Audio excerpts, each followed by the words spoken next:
নামতেছি, চলে যাচ্ছি গন্তব্যস্থলে মানে বাসায়। সারাদিন কাজ করেছি, সারাদিন কাজ করছি, এখন চলে যাচ্ছি বাসায়।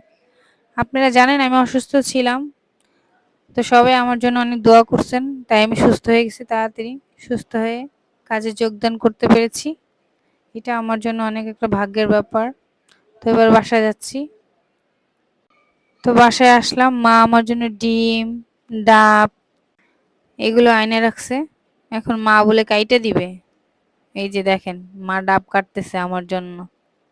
দেখছেন আমি আসলে অনেকটা অসুস্থ ছিলাম, সবাই জানে। তো এইটা আমার জান পাখি। দেখেন আপনারা, বাসায় আসলে অনেক দুষ্টুমি করে, ওরে ছাড়া আমারও ভালো লাগে না। তো এই দেখেন কতগুলো পানি হয়েছে, পুরো এক মগ খাবো।